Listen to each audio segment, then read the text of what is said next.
All right, here we are with part two. I'm getting ready to get on with the action and walk you through how I use all the equipment, all the carpet cleaning supplies that I talked about at first. It's something in a person's mind sometime to where they need to actually see you do it rather than just hear you talk about it. And I understand that. I'm a visual learner myself. I'm more of a hands-on trial and error learner too. So I can hear something and then just go and try it and see what worked for me better. But then sometime I need to actually see it done. All right. So the very first thing we're going to do is scrub the carpet. And then after scrubbing, vacuuming. After that, spot treat stains, then pre-spray the whole carpet. Then we're going to move to actually cleaning the carpet. Now, because this carpet is already brown, it's really hard to see exactly how dirty it is from the camera. So what I'm going to do is show you how dirty the water is. Now, if this was a lighter colored carpet, it'll probably make more sense for you to actually see the clean taking place. But with this already dirty brown, like rental property type carpet, I mean, like it don't necessarily mean you got a rental property because it's this color, but I see this same carpet in a lot of apartments and stuff like that. So that it's just kind of stuck in my head to say it that way. So let's go ahead and get started.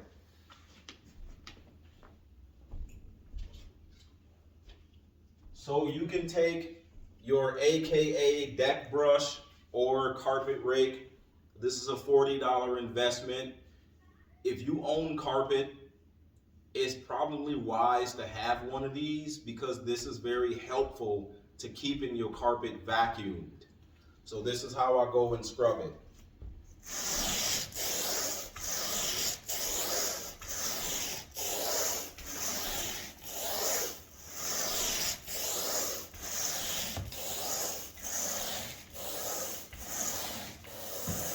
So this carpet was pre-vacuumed, but before I vacuumed it, I didn't have my carpet rake here. So this is my first time raking this carpet, and I'm still seeing trash come out of this carpet. That is why it is so important to make sure you do a pre-agitation type of scrub before you vacuum your carpet. I see this all the time, y'all.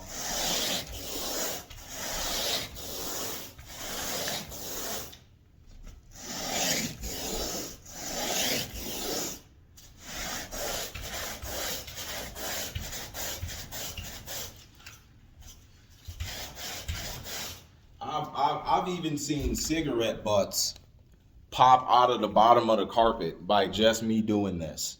Whole cigarette butts hidden underneath the carpet. Would have never known.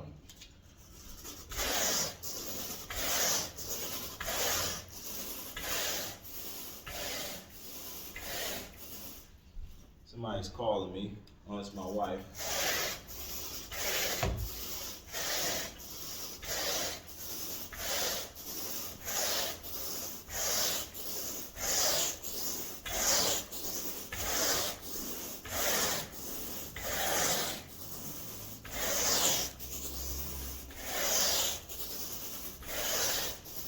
All right, so we got that step took care of.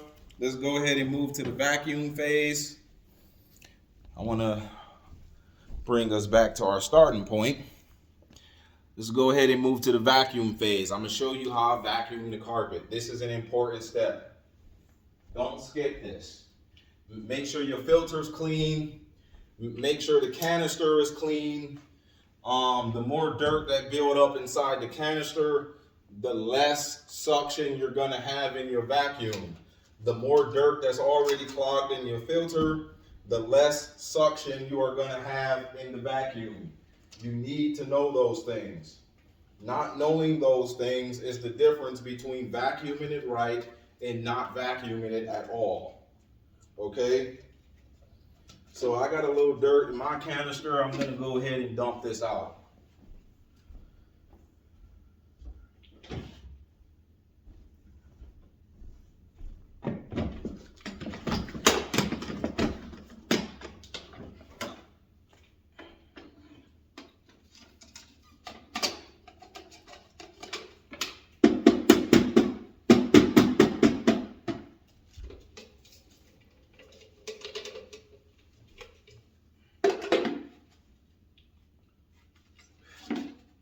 Ooh, that couldn't be healthy, all that dust.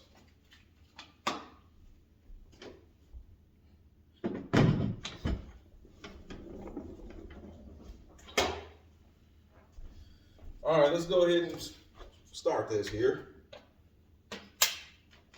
So watch how I do this, okay? Just watch.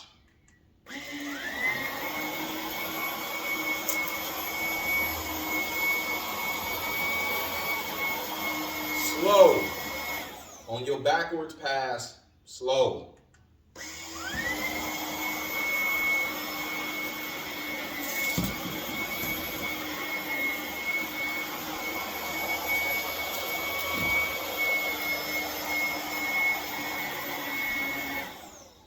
Overlap your passes by 50%. You want overlap. Make sure every inch of the carpet almost got two or like between 2 and 4 vacuums, pretty much.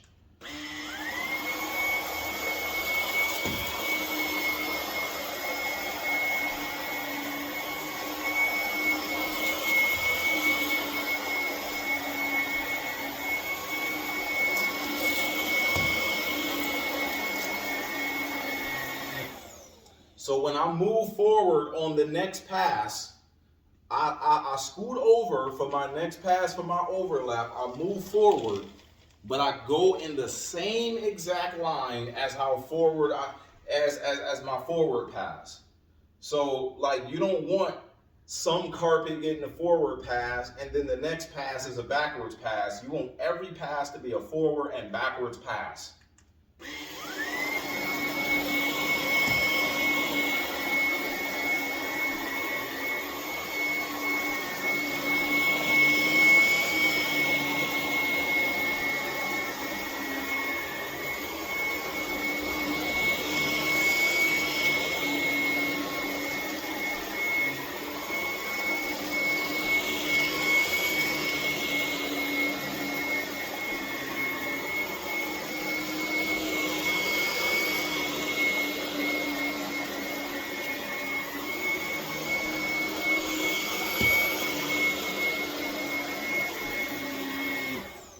Now I know I'm making a simple job sound more complicated than it is, but honestly, this works, okay? Some areas of your carpet is going to need to be vacuumed the other direction. It's called a crosshatch pattern, such as this. But now you saw me go up and down this way. You also want to go left and right this way. If you don't have time for that, at least do it the way I said to do it the first time. That will at least get enough dirt out to be able to clean the carpet.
So you remember how I said I pre-vacuumed this carpet already? Just that scrub and this little spot right here got more dirt in my canister. I pre-vacuumed this carpet twice, and the second time I vacuumed it, I wasn't getting out that much dirt. Just scrubbing the carpet with that rake is allowing my vacuum to now pull out more dirt. I really mean this when I say this. You want to pre-scrub before you vacuum. Use a deck brush. If you can spend the $40 on the rake, do it. But I'm going to go ahead and pause this video so I can finish vacuuming this carpet so we can move on to the next step.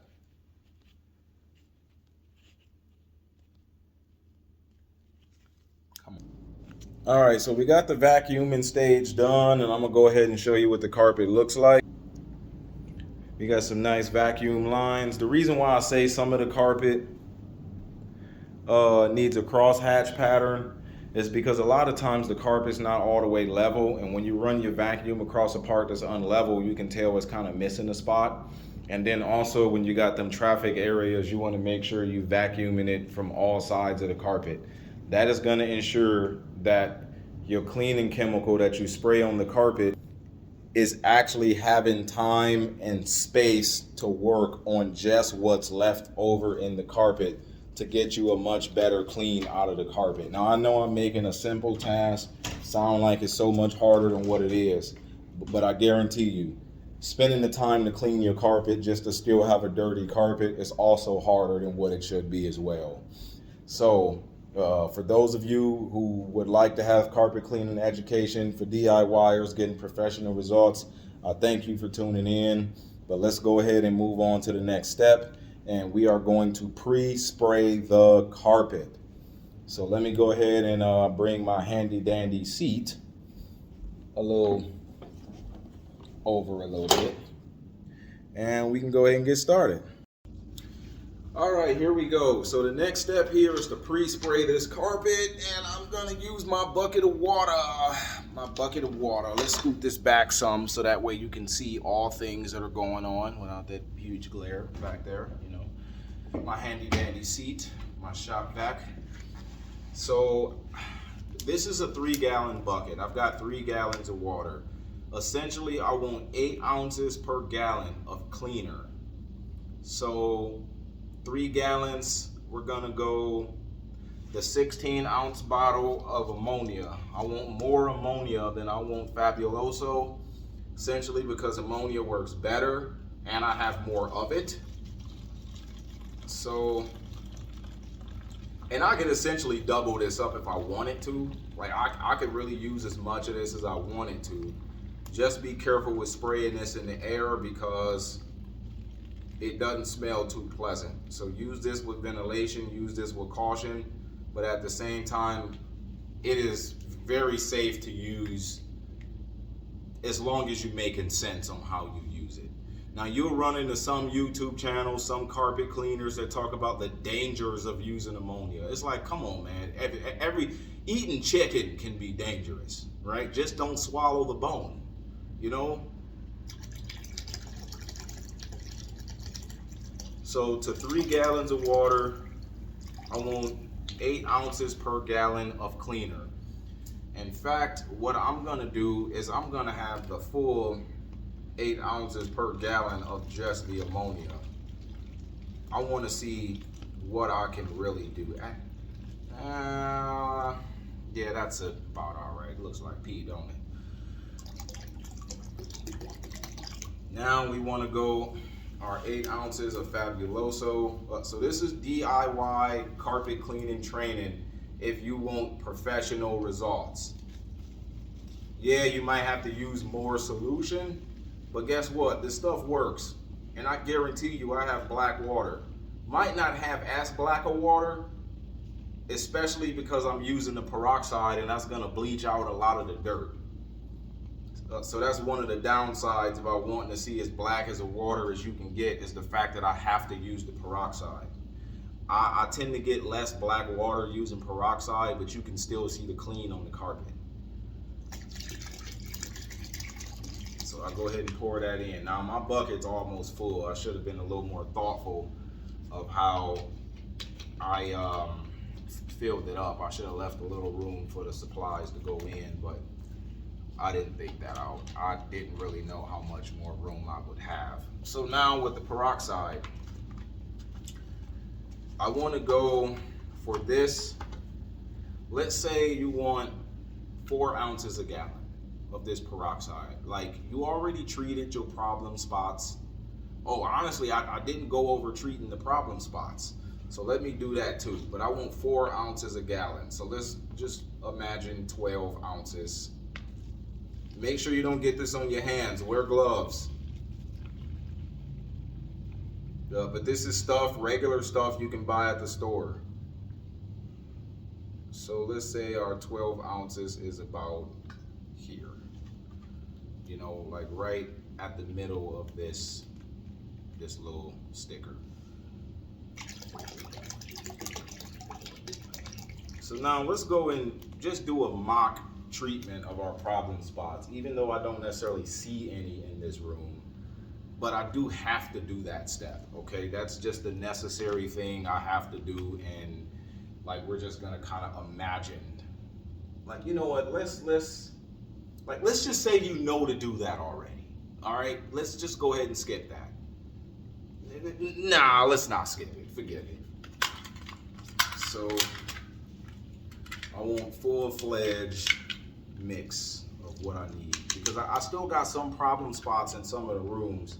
So I might take you in one of the other rooms. So I want to do half and half peroxide. And like, you don't got to fill your spray bottle all the way up if you don't want to. So I'm gonna go half and half peroxide, just in case it's a pet stain or an organic stain, and then half and half ammonia, just in case it's like heavy dirt or some synthetic stain. So this is an all-around stain remover here. This is hitting stains from both ways. Synthetic, organic, oil, like it really don't matter, right? Like you can't go wrong with this. Like you just can't.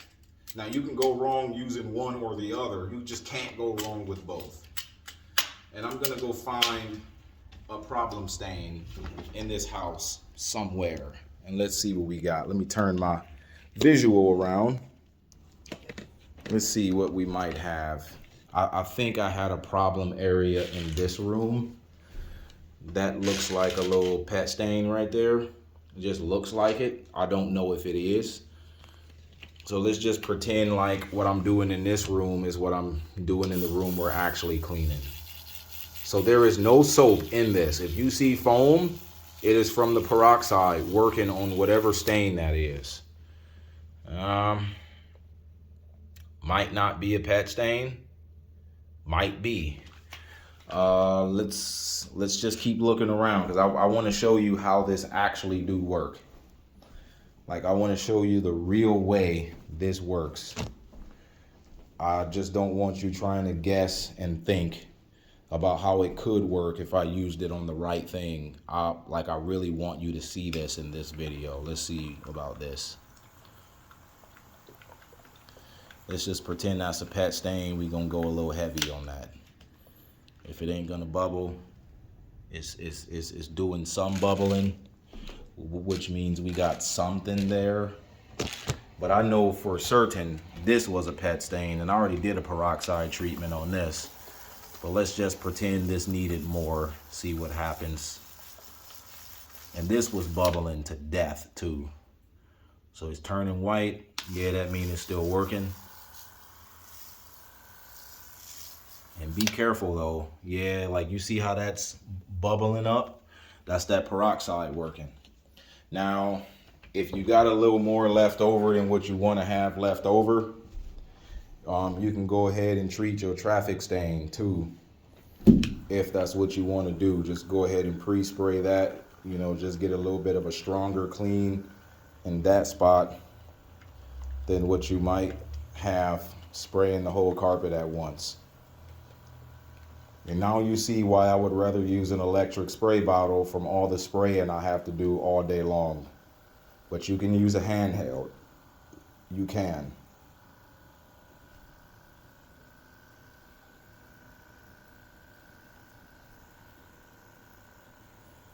Just right there in that heavy duty traffic spot.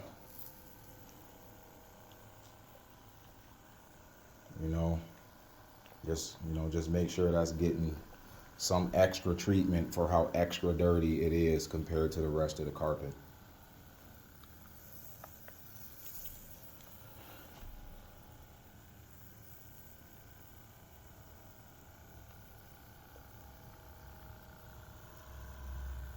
All right, so we're gonna move on to pre-spraying the entire carpet. So I'm gonna show you how I do this too.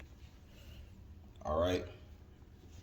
So if you're using a pump sprayer, you want to shake it up. If you use some kind of electric sprayer like this, which you know is a common tool in Ryobi's arsenal. They've been making these for years. The reason I would rather use this sprayer than one of the self-contained electric pump sprayers is simply because I can use this on more things. I can wash my car with this. You know, I can power wash a basement wall with this without having to use an actual pressure washer and rip the paint off the wall. So with something like this, it's not recommended.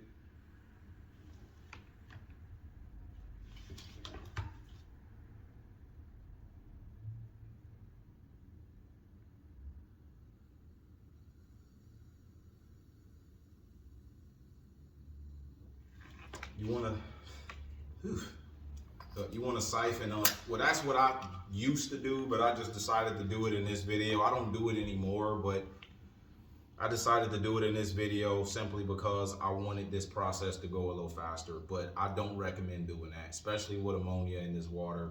That's not the safest thing to do, trust me. Man, I don't think about it, I'm getting kind of dizzy. Nah, I'm just playing.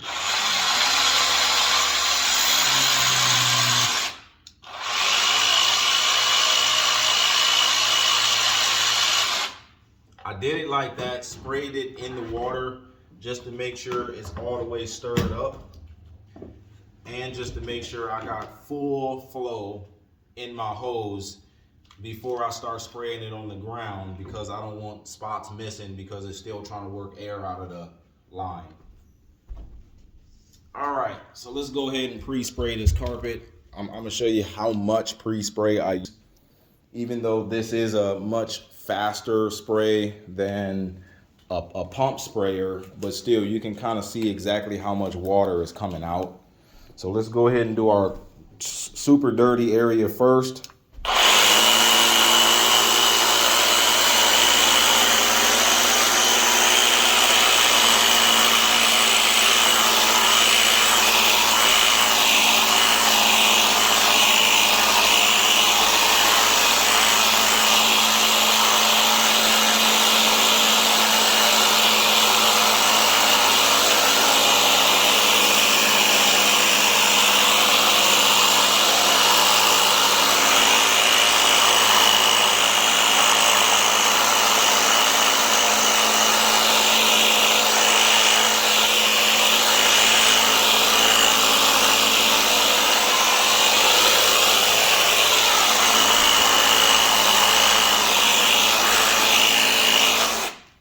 You always want to shower feed your pump sprayer, all right?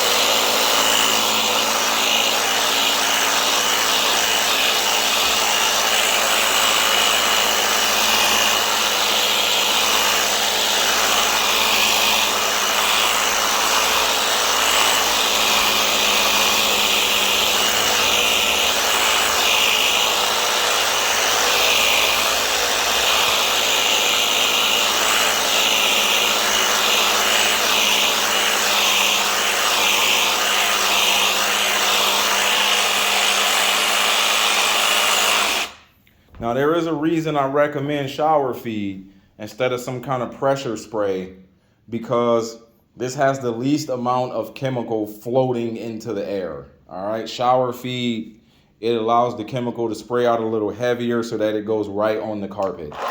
And it also hits more spots at once.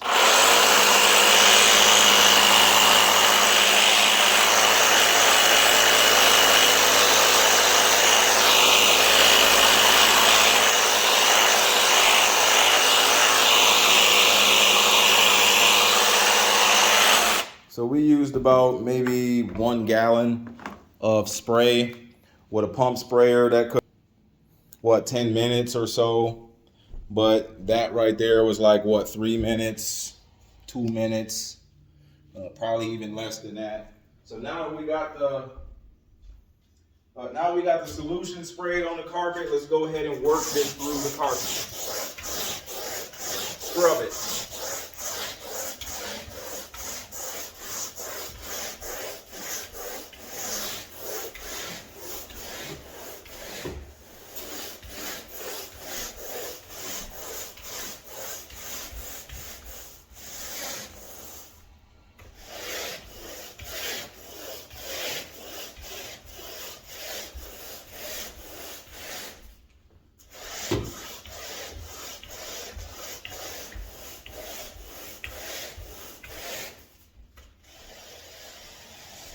Now, one of the things that I will say, if you use ammonia,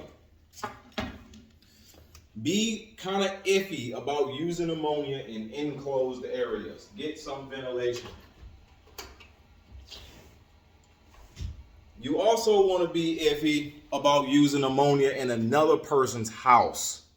If this is an empty house, nobody's moving in for a few days, fine. If this is your house, you really don't care about the smell of ammonia, fine. But it can kind of smell like, very pungent, like urine. Not to mention there's already urine in this carpet, but there's a lot of dirt too. Plus, this is one of those, lower budget side jobs here, and I don't want to make this more expensive than what it gotta be. And because this carpet is so dirty, I need to, be very aggressive as far as what I choose to clean the carpet with. So, but not only is it cheaper to do it this way, it also cleans better. So there we go. Best of both worlds. Only problem is that it smells horrible. And I'm out of breath because of all the scrubbing I just did. So let's go ahead and get the machine ready. The water's already in the machine, and let's go ahead and start cleaning this carpet.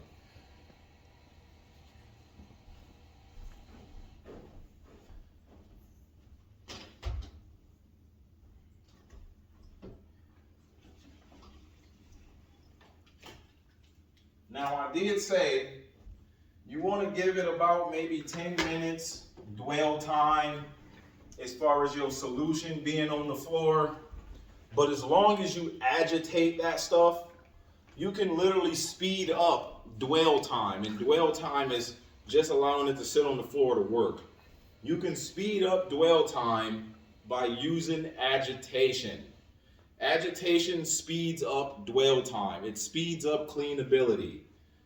Heat also do the same thing. So now there are some areas I can see something just a little more stuck. Just take my shoe and, if you don't have any way to agitate the carpet, you don't have a deck brush, heck, use your boot, man. As long as your boot don't have a pile of dog poop at the bottom, then you should be all right.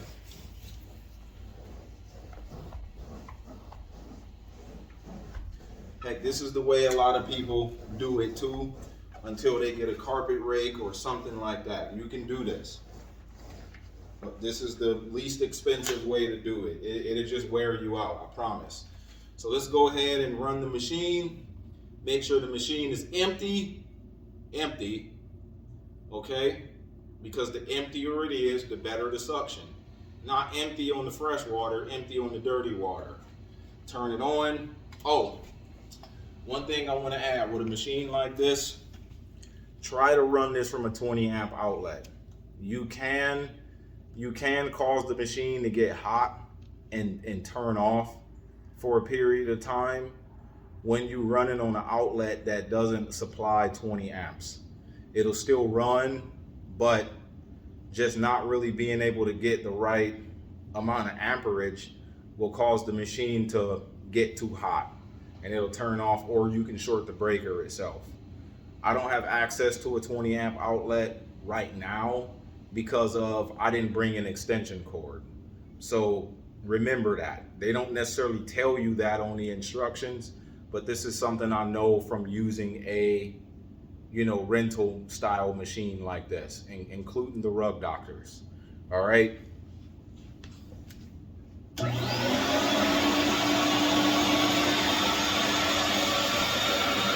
And I'm gonna show you how I clean this.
So I want to make sure I add this in. This is very important.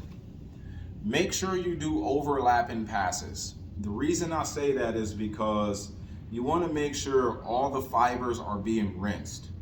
The fan spray of the water at the bottom of the machine is not always going to be exactly as wide as the cleaning pattern on the vacuum portion of the machine. So let's just say you tried to do passes that are exactly next to each other based on the size of the front of the machine. Right in the middle of both of them passes are going to be missed.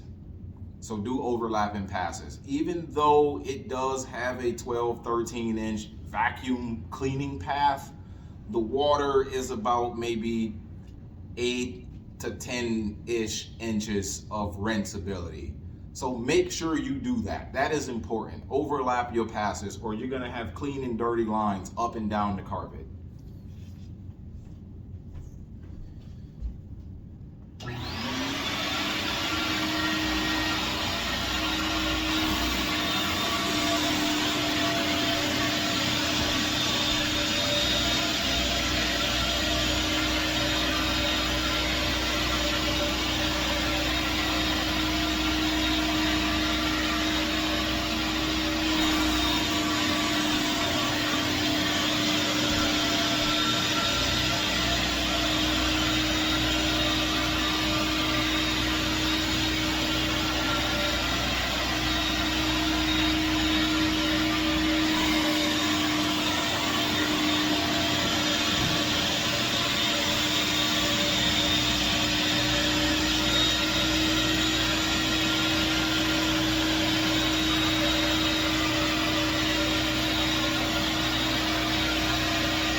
All right. So, did you see how slow I was going with the machine? You want to give it time to rinse. You want to give it time to suck out. Did you also notice how I went back and did a dry pass? You don't want to leave any dirty water behind. So let me show you the difference between this brown carpet and this dark brown carpet. So, like you can see where I cleaned. I mean, the carpet is always going to be brown. Dirt is brown. The only best thing I can show you with this carpet is how dirty the water is. And we're getting ready to do a water test right in the toilet.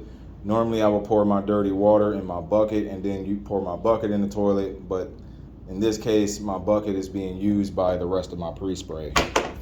So let's go ahead and pull this off and let's just do a dirty water test from this little, 8-10 square feet that I just cleaned. I mean, I'm sure like no matter how much more of the carpet I clean, the water is going to be just as dirty. So let's just do a quick dirty water test from that area of the carpet that I cleaned.